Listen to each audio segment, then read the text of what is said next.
Good afternoon, everyone. I'm here today with this engineer, stylista, globetrotter, Janelle Houston. Hello, Janelle. Hello, Nikita. I've been trying to get on the show, y'all, for real, about 3 months. No lie, right, Janelle? Yeah, May. we've May. talked about it for a while. And the reason why I want her to be on the show, I know she probably like, why has she harassed me so hard? Because I have so many entrepreneurs on the show. And even though Janelle is an entrepreneur, she works by day and she's not trying to give up her day job. And so I want to share with my audience, someone who actually works full time. Yeah. Who's kicking down doors in corporate America, making it happen. I met Janelle when she first graduated from college, early on. Yeah, essentially right after I moved to Houston. It was probably 7 months or so. I had been in Houston, and through your friend Tavanor, actually, I met her, in a store. And Go ahead, give a shout out, Lady Brian. Shout out to Lady Brian. I always give her a shout out because, that's the true reason, and that speaks to like the power of flyers and brochures. Because I was like, "Oh, your hair is so cute." And she was like, "Oh, here's a flyer." And that was it, before social media. And as soon as she did that, I called and I made an appointment, and then the rest is history. And how many years has it been? 15. 15 years later. Gosh, that's a long time. So you graduated from college. What was your major? Chemical engineering. Engineering. Mm-hmm. Look at this diva. Now, let me tell you something funny about Janelle. So when she first got out of college, working in corporate America and working in engineering at plants, with a lot of men and silverback men. She was like kind of a prude, didn't want to be, too adventurous, not too much color. Clothing and everything. To me, the real shift I saw is when you went to Africa. Yeah, that could be it. In 2007, I think. I saw a shift in Janelle personally. Now, when she went to Africa, she came back like, "Oh yeah, I'm wearing my hair like this." I was like, "Really? Oh, you wear your hair like that?" Because she was always so simple, sleek, nothing too much, don't want to ruffle any feathers. Started being bold with color, print. Yeah, I think it was in me for sure. I've always liked different, unique type of things. But, I don't necessarily correlate it to Africa, but I do think there was a point where I was like, you know what? I need to be a little bit more comfortable with who I am and not feel like I always have to fit the mold, of a corporate space. I've typically worked in environments where I've been the only woman, definitely the only black woman. My very first job here in Houston, I was one of 2 black female engineers, and that other one happens to be my very first friend in Houston, Melanie. Melanie. Uh-huh. And we just kind of made that work. But honestly, like, I was trying to figure it out. I was like, okay, I got to wear my hair straight all the time. I got to, dress a certain way. But then I was in a plant environment. I'm like, my hair is sweating. I'm working outside in a hard hat.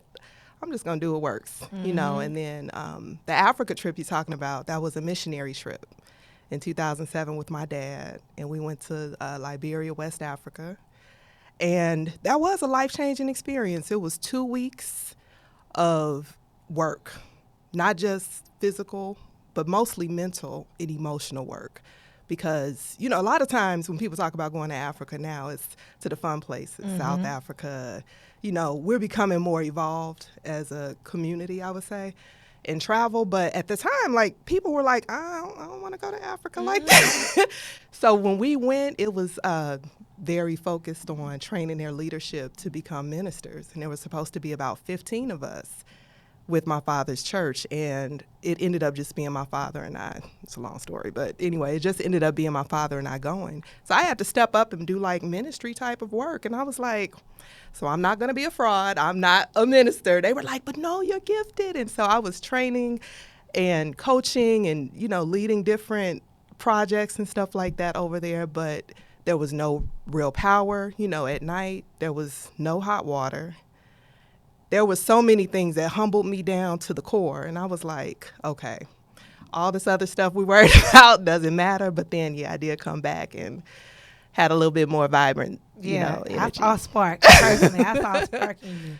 And I'm loving the fact that, one thing about Janelle, she's my girl crush. And I'm not just saying this because, again, she was traveling before social media was big, before that, you were just traveling to kind of show out and stun on people. That was, for real. Janelle has been traveling. So, and been going places that are unique and different.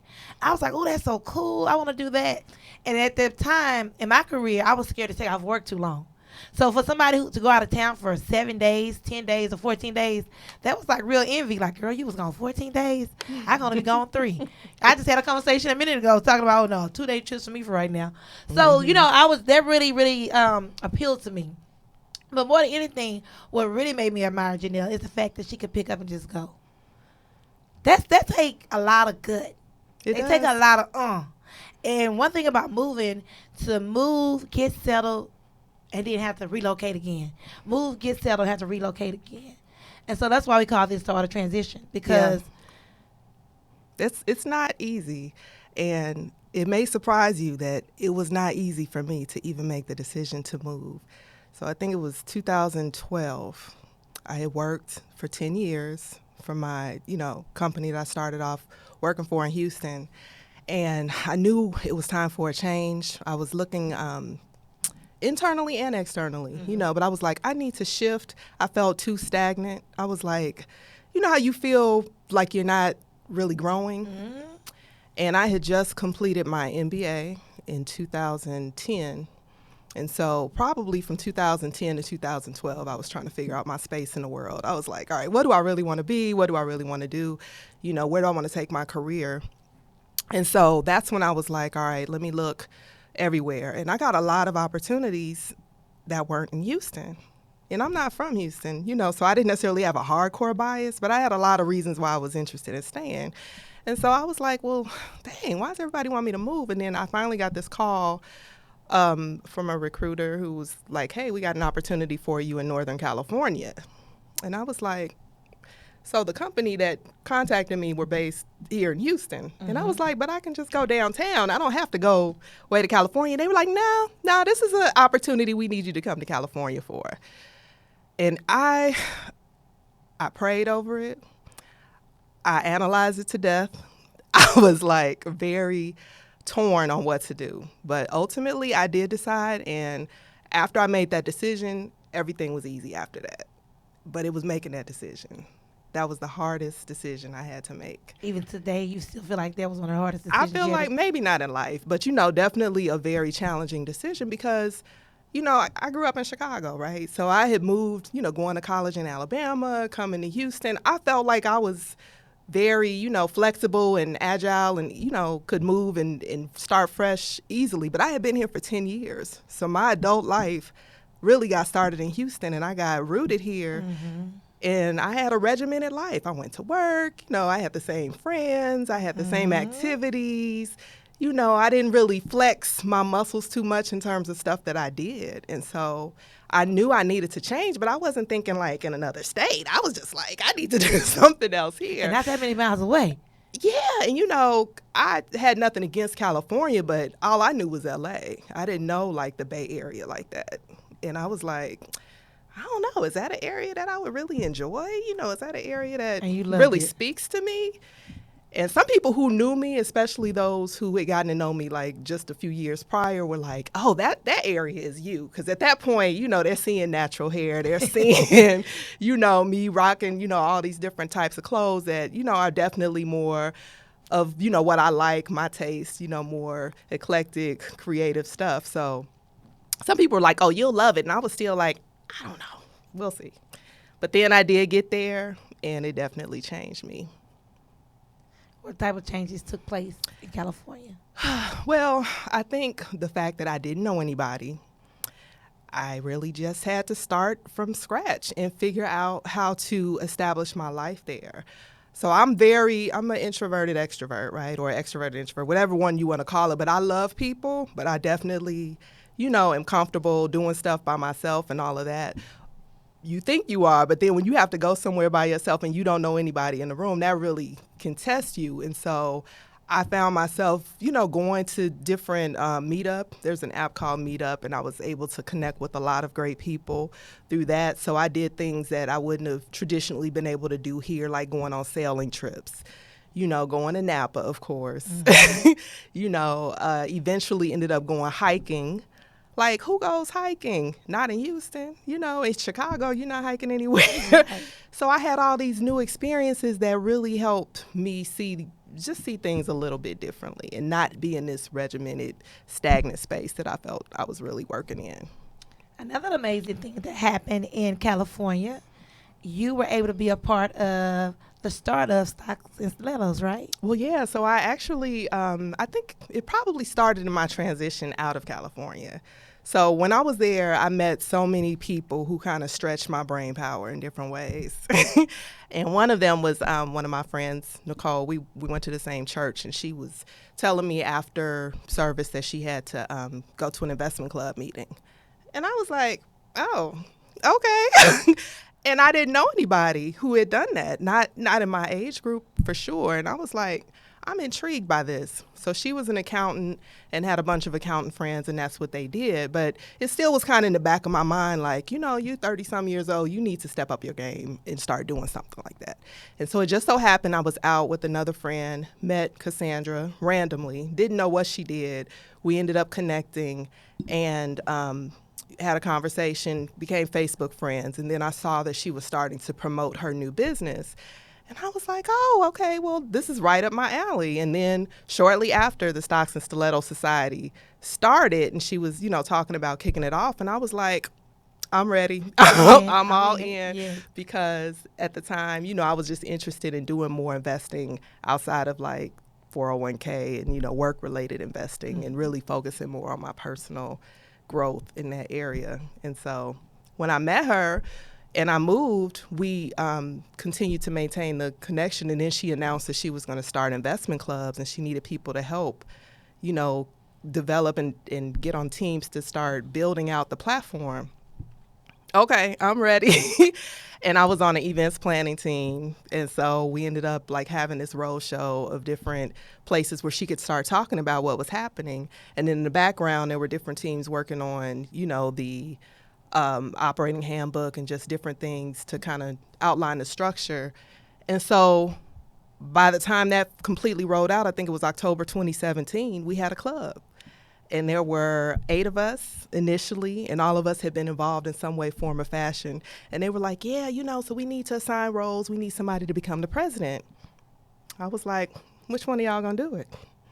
And they were like, you should do it. And I said, the thing with me, and I know this very well about myself, when I'm in, I'm gonna give my all. I'm gonna work it. And I was like, ooh, I don't necessarily want to be the one that has to do the work. But as you know, I ultimately ended up becoming the club president. So it will be 2 years in October that we have been functioning, and we're currently the Money Magnets. Yes, and we are. I'm part of the team. We've brought new people on, and our 8 has expanded to 15 now, and Nikita is one of our wonderful members. I'm definitely excited about being a part of Stocks and Stilettos. I told her, please don't kick me out.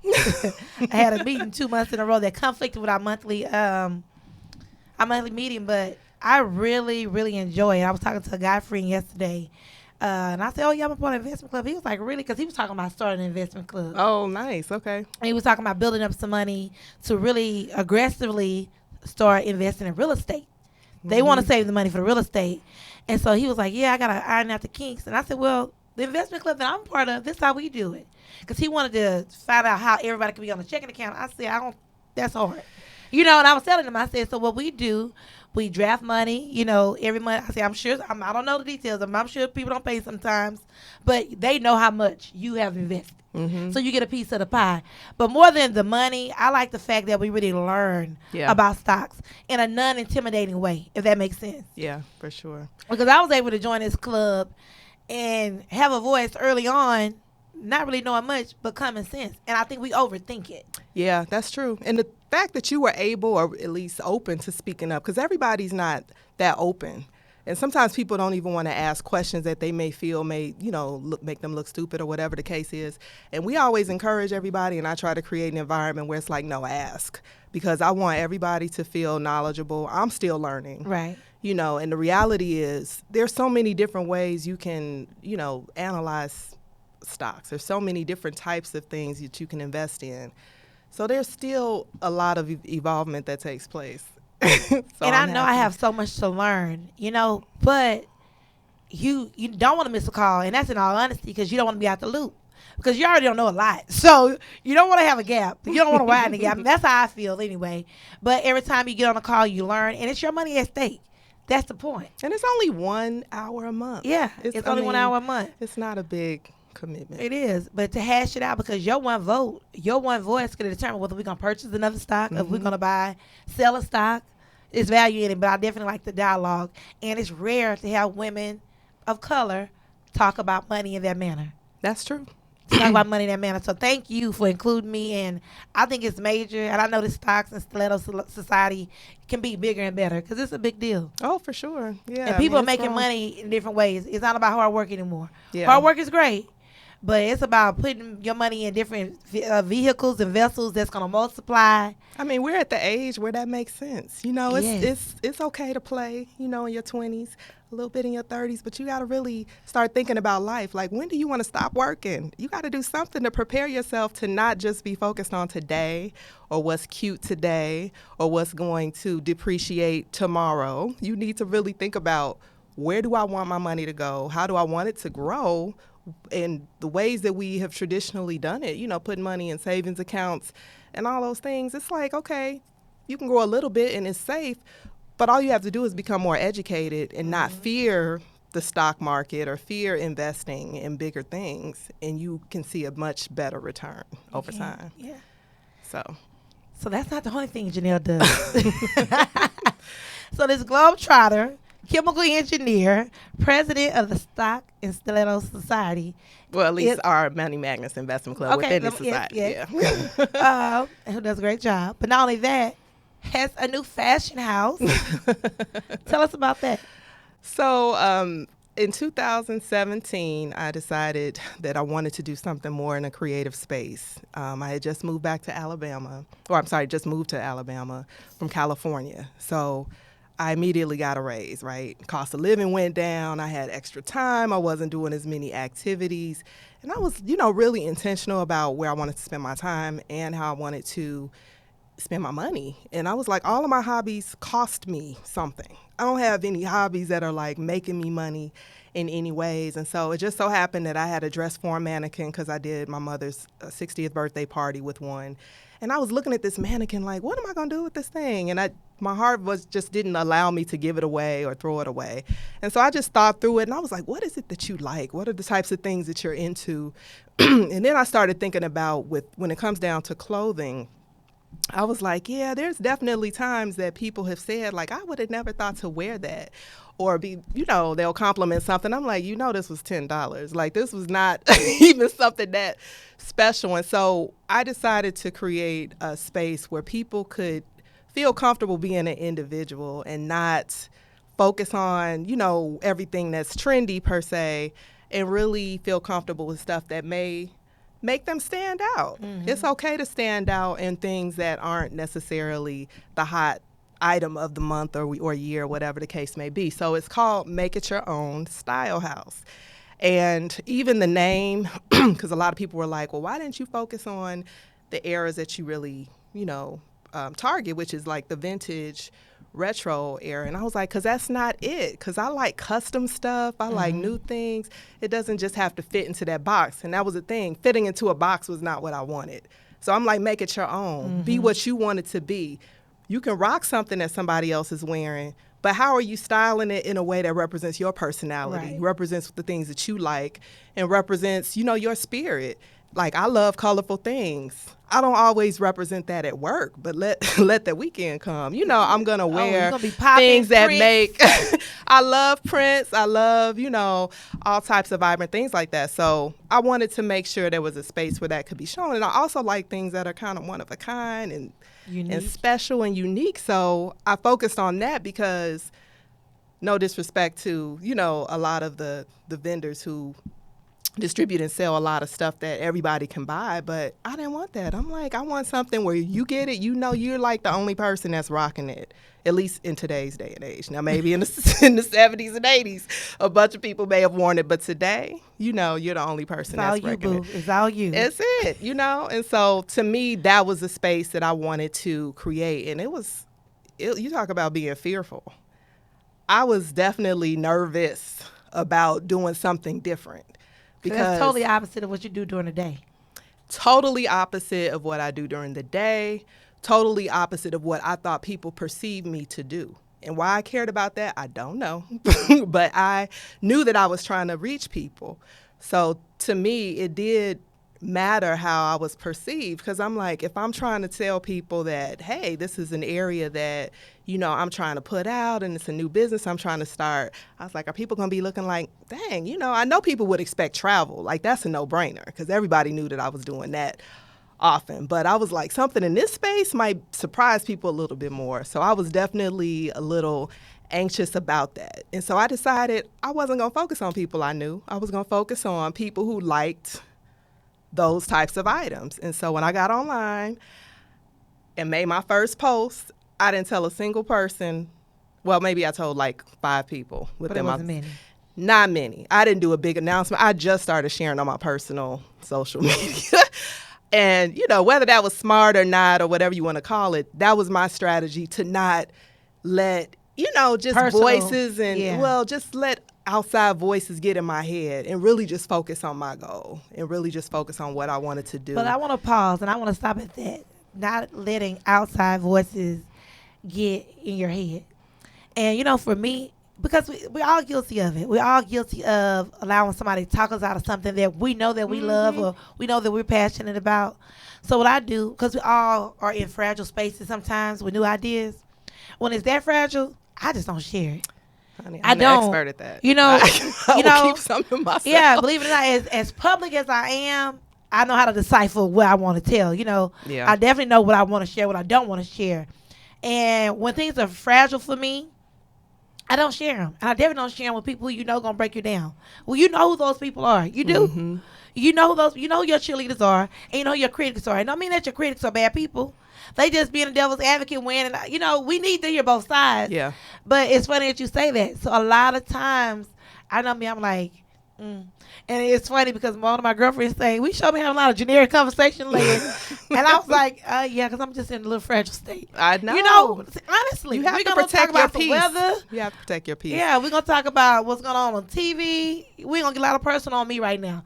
She's like, you ain't said nothing, no, because I know I'm in a fragile state. Yeah, and it wasn't so much that I just expected negative feedback or energy. I just didn't know what, to expect. And I just really wanted to focus on, what it basically was like a project, right?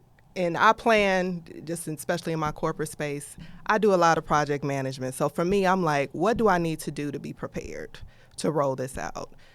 You need inventory. Okay, so figured that out. Okay, what do you do when you get an order? You need a place for them to order. You need packaging materials.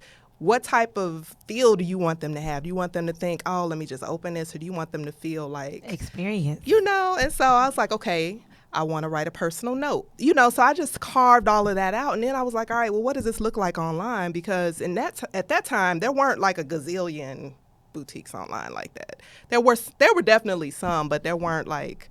especially in the vintage space, there weren't as many as there are now, I would say. And so a lot of people were just starting to roll out that type of business idea. And so I was just looking to see, okay, what are people doing? What types of things do I like? What draws me into a particular item? What photographs well? So I was just analyzing all of that. So I really was I had tunnel vision focusing on what I wanted to do, what I wanted it to look like, and not really getting caught up in people's input like, oh, for real? That's what you're doing? Or, whether it was support or doubt or whatever, I just didn't even encourage any of it. I just kept it to myself. And then when I was ready, I rolled it out. And the day I did, I remember it was like October 22nd, 2017. I was so nervous. And I was like, why are you nervous? I just was like, it's something new. It just like I was nervous going to California. So as much as I may be calm in that transitional space, internally, I'm like, okay, what am I going to do? I do have some anxiety that comes with it. But then once you do it, once you press play, and once you decide to go and start, it's easy after that. And you feel so accomplished. At least I definitely can say that I felt proud of myself for stepping out and doing something different and new. So 2 years later, almost 2 years later. Almost 2 years later. Balancing the two. Well...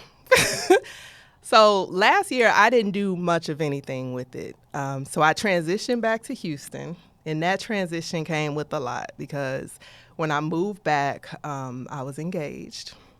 And then By the middle of last year, I was not.